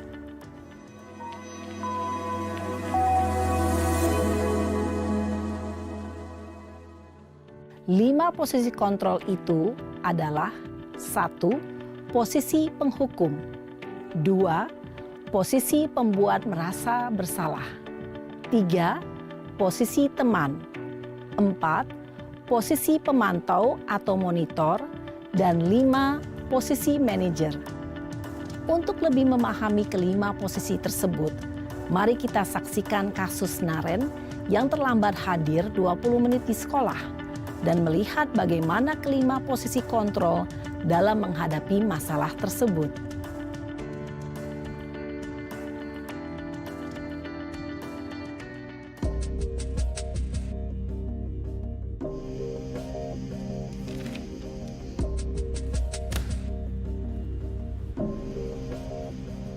Naren! Sini kamu! Selamat pagi, Bu. Selalu terlambat. Kamu deh, pasti terlambat. Maaf, Bu. Saya... Apa? Apa coba? Alasan kamu apa lagi? Kapan sih kamu tidak terlambat? Malas sekali ya kamu jadi anak. Saya... Dasar pemalas. Gak kapok-kapok sih kamu. Sudah berapa kali terlambat? Sana. Kamu keliling lapangan basket 2 kali. Kenapa saya harus keliling lapangan basket, Bu? Kenapa? Kamu mau lawan ibu? Berani-beraninya jawab. Sudah terlambat, masih berani jawab pula. Sekarang, keliling lapangan basket 5 kali sekalian. Biar kapok. Cepat. Pergi sana ke lapangan basket. Posisi penghukum biasanya berbicara dengan nada tinggi, menghardik, menunjuk-nunjuk, menyakiti, dan menyindir. Hukuman bisa berupa fisik maupun psikis. Ibu dan bapak guru hebat. Dampak yang terjadi pada murid ketika guru berada pada posisi penghukum adalah murid cenderung akan memberontak, bahkan menyimpan dendam.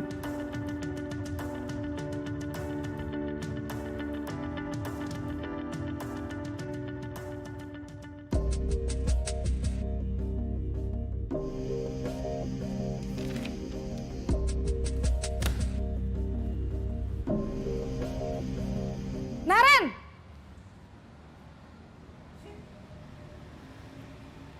Selamat pagi, Bu. Naren. Kamu kenapa terlambat lagi, Nak? Ya Tuhan, Naren. Kamu senang ya bikin ibu susah ya? Kalau kamu terlambat lagi, nanti ibu yang ditegur bapak kepala sekolah, Nak. Disangka ibu tidak bisa membina kamu. Duh, gimana ini? Maaf, Bu. Duh, Gusti Naren. Kamu suka ya kalau ibu ditegur bapak kepala sekolah? Terus, sekarang ibu harus tulis apa ini di buku absen? Ini kamu sudah sering terlambat loh. Ibu harus apa coba? Maaf, Bu. Maaf sekali. Ya sudah, lain kali jangan bikin ibu susah lagi ya, Nak ya. Ibu tidak akan kuat lagi kalau kamu begini terus. Bisa jantungan kalau ibu ditegur bapak kepala sekolah. Sana cepat ke kelas. Maaf ya, Bu. Maaf sekali. Posisi pembuat rasa bersalah berbicara dengan nada tenang, cenderung lembut. Namun kata-kata yang diutarakan membuat murid merasa menjadi orang yang gagal. Memandang buruk dirinya sendiri, merasa tidak berharga, dan tidak sanggup membahagiakan orang lain. Ketika guru mengambil posisi pembuat rasa bersalah, murid akan menganggap dirinya yang bersalah dan ia akan menyimpan emosi negatif tersebut di dalam dirinya.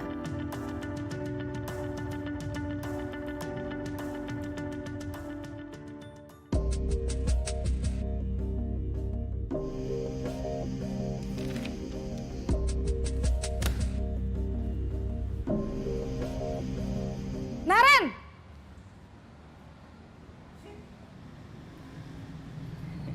Selamat pagi, Bu. Wah, sudah jam berapa ini, Nak? Terlambat lagi ya, sayang? Iya, Bu. Habis ibu saya lupa bangunkan saya, Bu.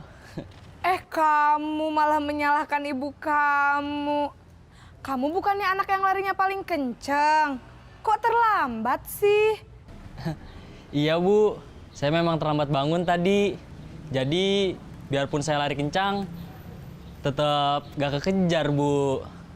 Ya sudah sana, nanti lain kali larinya lebih kenceng lagi ya. Biar gak terlambat lagi. Bikin seneng ibu, demi ibu. Bisa kan? Bisa lah, Bu. Ya sudah sana masuk kelas. Ibu beresin urusan absen kamu. Kamu ini ada-ada saja. Dalam posisi teman, guru berbicara dengan nada suara ramah, akrab, cenderung bersenda gurau untuk menjaga suasana tetap santai. Murid akan merasa senang, aman, dan akrab dengan guru. Identitas yang tercipta adalah identitas sukses atau berhasil. Namun, perlu diingat, karena ini masih dorongan eksternal, maka ada faktor ketergantungan dari murid kepada orang tertentu. Di sini guru absennya, sehingga di lain waktu murid bisa berperilaku baik, namun hanya kepada orang-orang tertentu saja.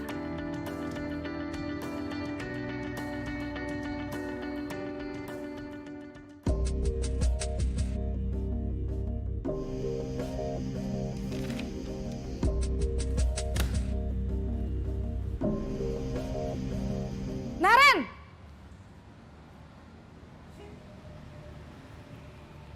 Selamat pagi, Bu.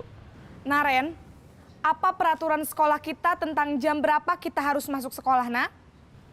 Kita harus di sekolah jam 7, Bu. Iya betul, sekarang sudah jam 7.20. Naren sudah tahu konsekuensinya jika terlambat hadir. Paham Bu, saya harus tinggal kelas pas jam istirahat selama 20 menit. Iya benar, konsekuensinya demikian. Jadi nanti jam 9.30 pas istirahat, kamu harus tinggal di kelas, kerjakan tugas tambahan untuk ketertinggalan kamu, ya? Baik Bu. Posisi pemantau mengandalkan penghitungan atau data untuk mengontrol murid. Guru mengarahkan murid berdasarkan peraturan dan konsekuensi. Seorang pemantau menunjukkan bahasa tubuh dan ekspresi wajah yang datar dan cenderung formal.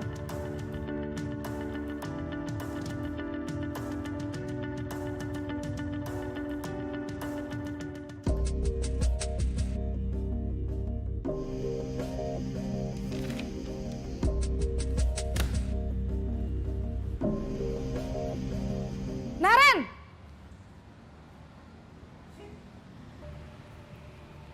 Selamat pagi Bu. Selamat pagi Naren. Maaf Bu, saya terlambat. Iya, sekolah masuknya jam 7, sekarang sudah jam 7.20. Jadi sekarang bagaimana ini Naren? Maaf Bu, saya lupa setel alarm saya semalam. Baiklah, menurut kamu, keyakinan sekolah yang mana yang perlu kamu tingkatkan? Menghargai diri sendiri dan orang lain mungkin ya Bu. Setuju. Jadi, apakah Naren meyakini prinsip saling menghormati tersebut? Iya Bu, saya meyakininya. Apakah Naren bersedia memperbaiki masalah keterlambatan ini? Bersedia Bu. Bagaimana kamu akan perbaiki masalah keterlambatan ini?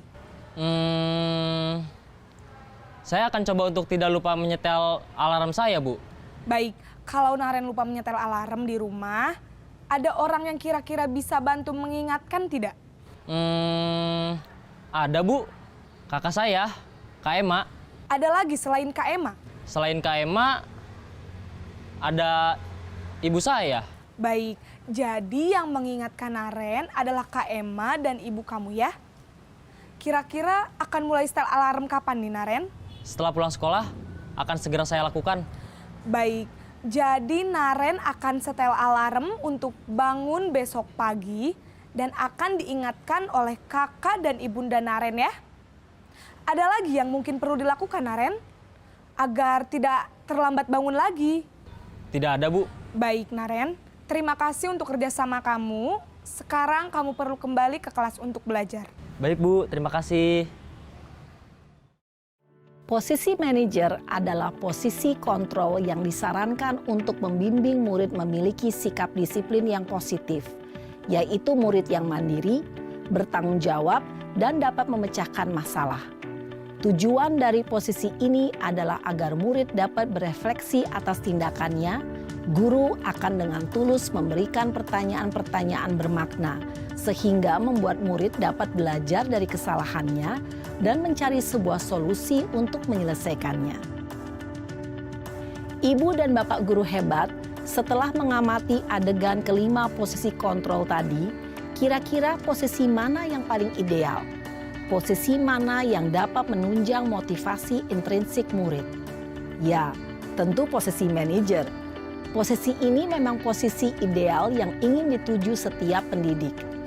Pada posisi inilah, guru dapat menerapkan disiplin positif yang berpihak pada murid, yang memerdekakan murid. Perjalanan seorang pendidik tentunya tidak mudah untuk sampai pada posisi seorang manajer. Namun, tujuan kita pasti, yaitu menciptakan murid-murid yang mandiri, merdeka, dan bertanggung jawab. Semoga penggambaran 5 posisi kontrol yang telah diperlihatkan ini dapat menjadi ajang refleksi bagi kita semua, agar dapat terus mengasah dan menerapkan disiplin positif yang memerdekakan murid. Mari terus berlatih dan bersemangat. Selamat menerapkan. Salam dan bahagia, Ibu dan Bapak guru hebat.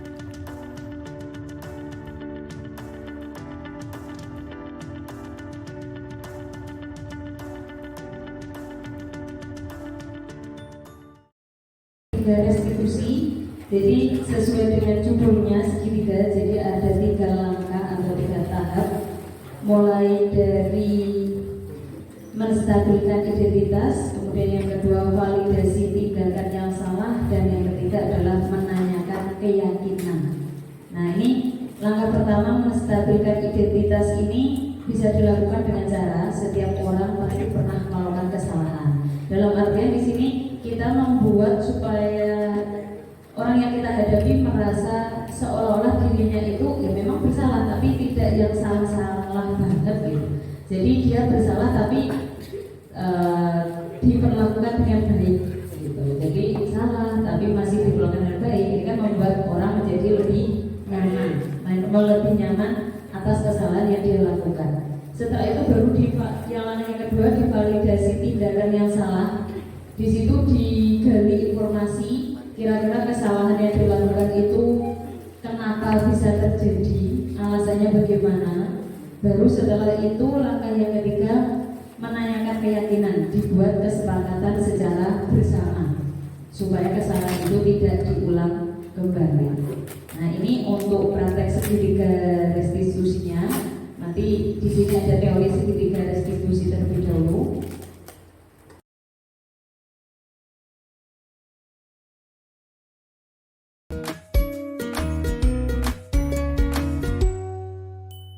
Salam dan bahagia Ibu dan Bapak guru hebat. Pada video kali ini kita akan membahas tentang salah satu program disiplin positif yang diterapkan di lingkungan sekolah yang dikenal dengan nama restitusi.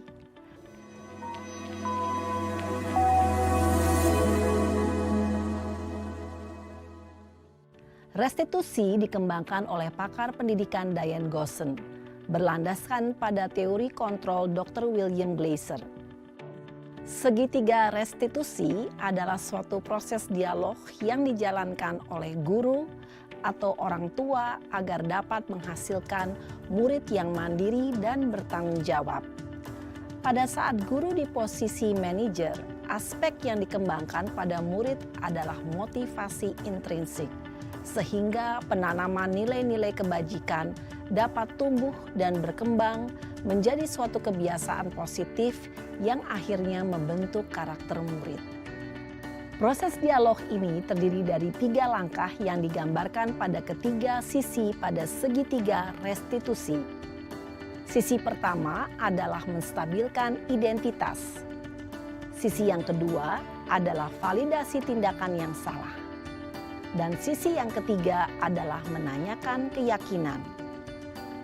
Ibu dan Bapak guru, berikut ini akan ditunjukkan bagaimana seorang guru berada dalam posisi manajer menggunakan penerapan segitiga restitusi.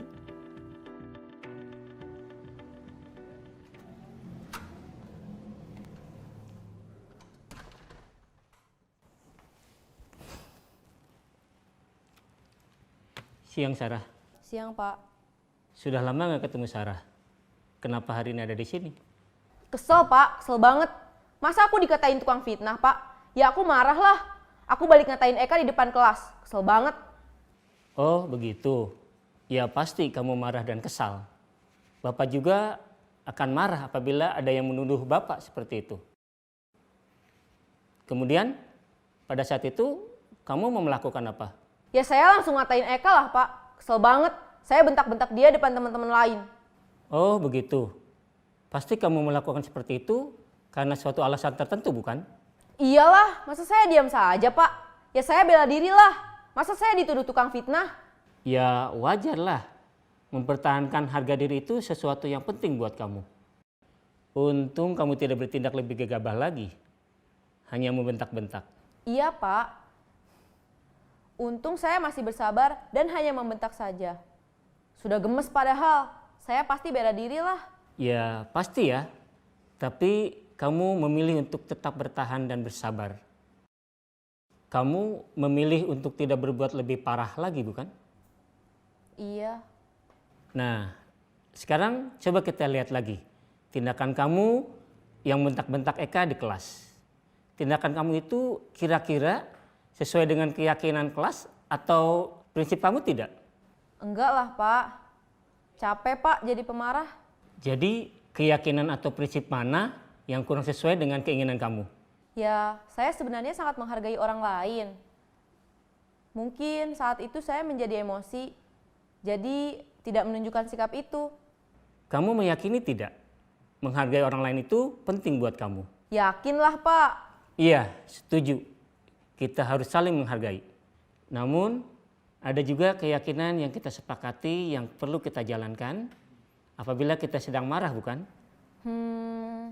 Ya, saya bisa lebih proaktif, mulai dengan diri sendiri. Saya bisa jadi lebih bersabar, mengambil waktu jeda untuk berpikir mau apa selanjutnya.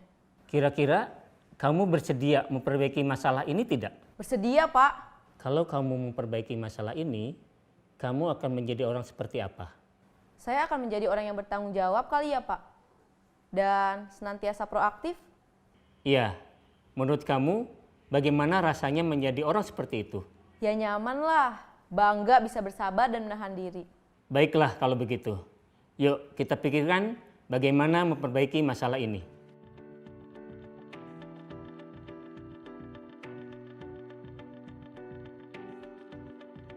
Ibu dan Bapak guru hebat. Baru saja kita menyaksikan contoh bagaimana seorang guru berada dalam posisi manajer menggunakan penerapan segitiga restitusi. Mari kita bahas satu persatu. Pada sisi pertama, menstabilkan identitas berdasarkan pada prinsip bahwa membuat kesalahan adalah bagian dari proses pembelajaran. Sisi pertama dari segitiga ini berperan menggeser identitas murid dari identitas gagal ke identitas sukses. Murid yang sedang bertingkah laku yang tidak pantas atau menarik diri saat itu sedang mengalami identitas gagal. Bila kita mengkritiknya, maka posisinya tidak akan berubah. Kita bisa mengajukan pernyataan-pernyataan ini. 1. Membuat kesalahan sesuatu yang wajar. 2. Manusia tidak ada yang sempurna. 3. Kita bisa memperbaiki masalah ini. 4. Saya tidak menanyakan kesalahannya. Saya lebih fokus bagaimana memperbaiki masalah ini. 5. Apakah saat ini kamu tengah menjadi orang yang baik untuk dirimu sendiri? Pada sisi kedua, validasi tindakan yang salah berlandaskan pada prinsip bahwa setiap perilaku berupaya memenuhi suatu kebutuhan tertentu. Guru yang telah memahami teori kontrol akan bergeser dari pemikiran stimulus respon menjadi proaktif dan mencoba untuk mengenali tujuan dari perilaku murid. Mengenali dan mengakui kebutuhan murid ini dapat memperbaiki hubungan dengan murid tersebut. Pernyataan atau pertanyaan bisa disampaikan dengan nada suara tidak menghakimi atau memojokkan, sehingga dapat mengembalikan murid pada posisi positif. 1. Kamu bisa saja bertindak lebih gegabah lagi dari ini. 2. Kamu bukan melakukannya tanpa suatu alasan tertentu. 3. Kamu melakukannya karena mempertahankan sesuatu yang penting bagimu. 4. Mungkin kamu bisa mempelajari suatu perilaku baru yang lebih efektif. Bersediakah kamu mempelajarinya?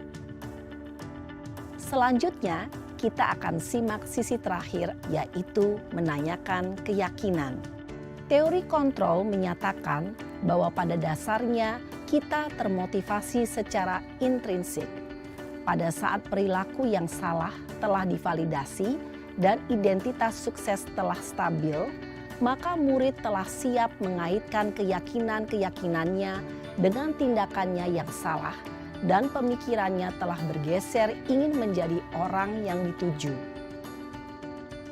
Pertanyaan-pertanyaan ini dapat mengaitkan keyakinan-keyakinan yang dianut murid.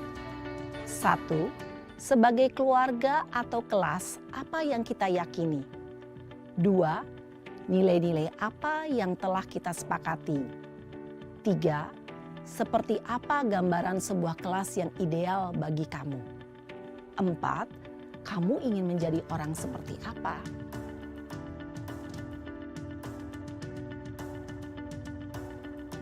Dalam menerapkan segitiga restitusi, perlu diperhatikan beberapa hal, yaitu 1.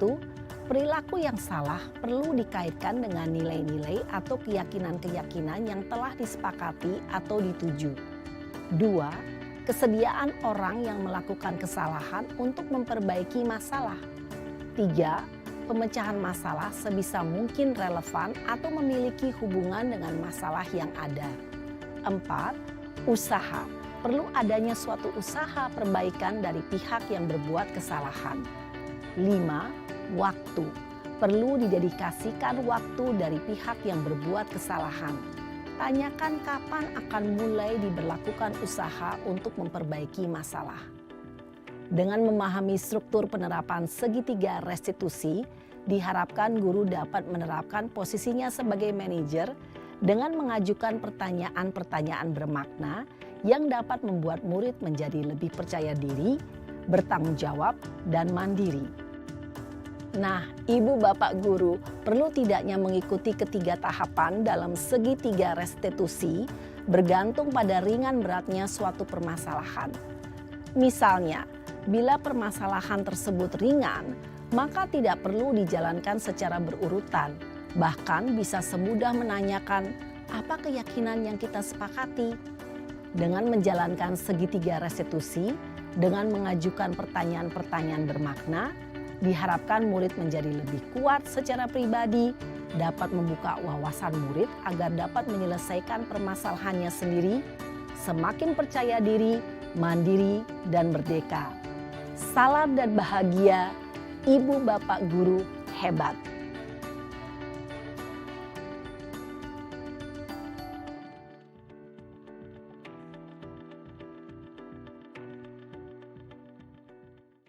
Dan ini kita akan.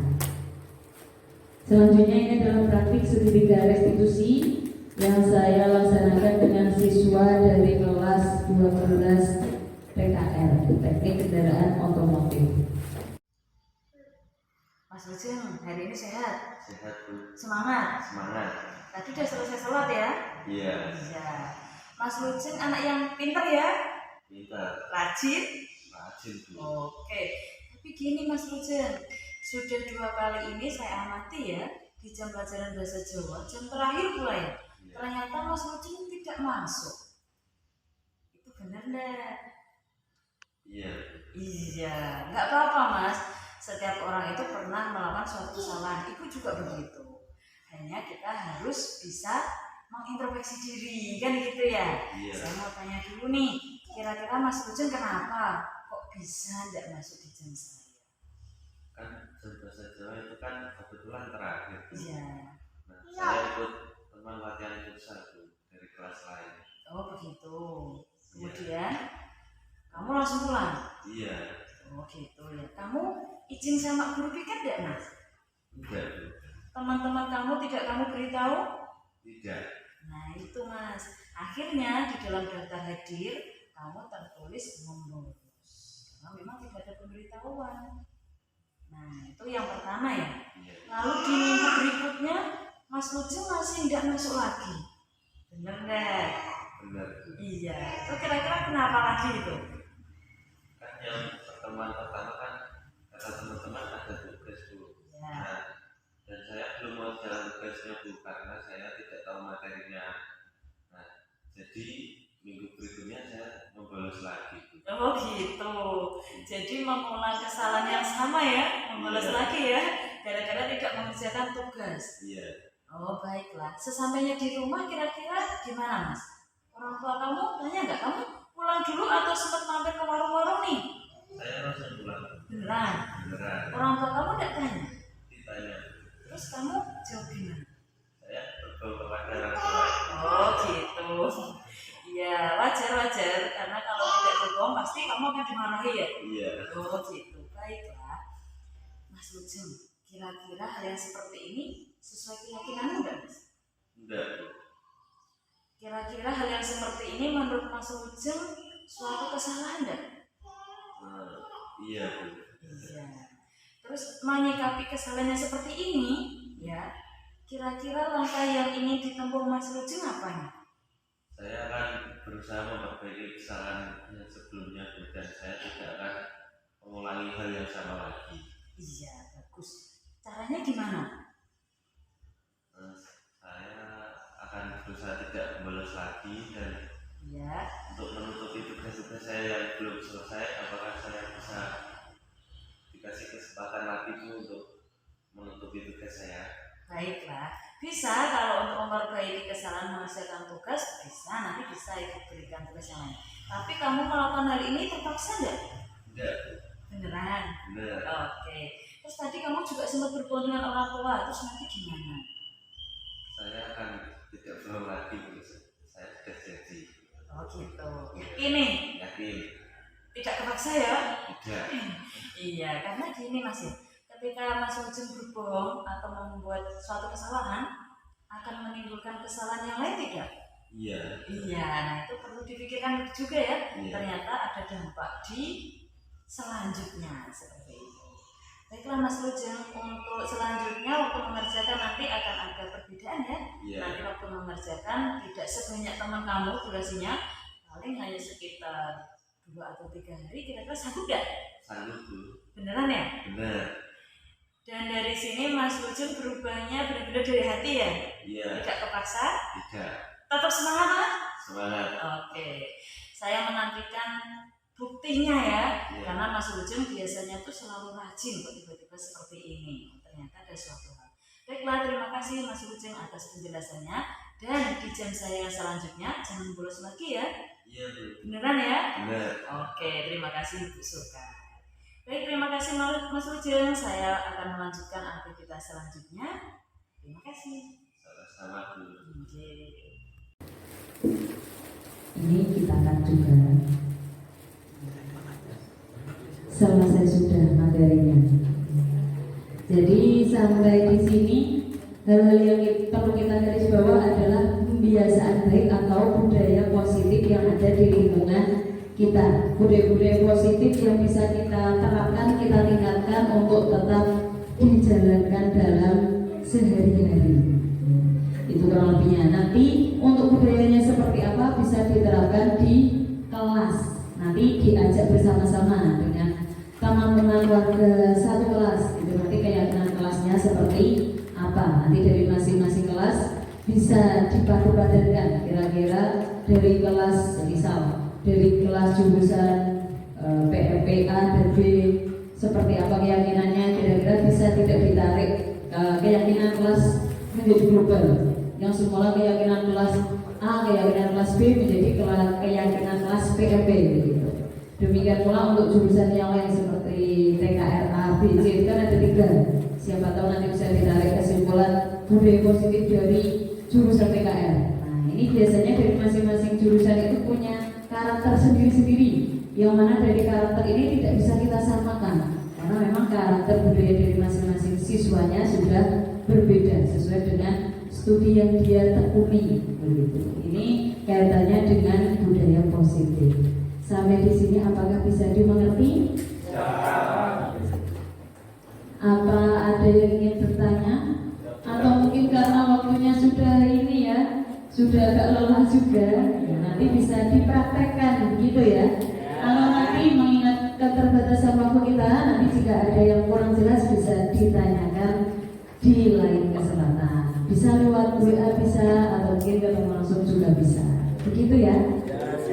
Dari saya ucapkan terima kasih atas perhatiannya, terima kasih atas kerjasamanya. Saya berharap dari masing-masing nanti bisa muncul keyakinan kelas untuk membentuk budaya positif di masing-masing kelas. Demikian yang dapat saya sampaikan. Segala kekurangan, segala kesalahan saya mohon maaf. Saya tutup ya. Subhanallah wa bihamdika, asyhadu an la ilaha illa anta, astaghfiruka wa atubu ilaik. Wabillahi taufiq wal hidayah. Wassalamualaikum warahmatullahi wabarakatuh.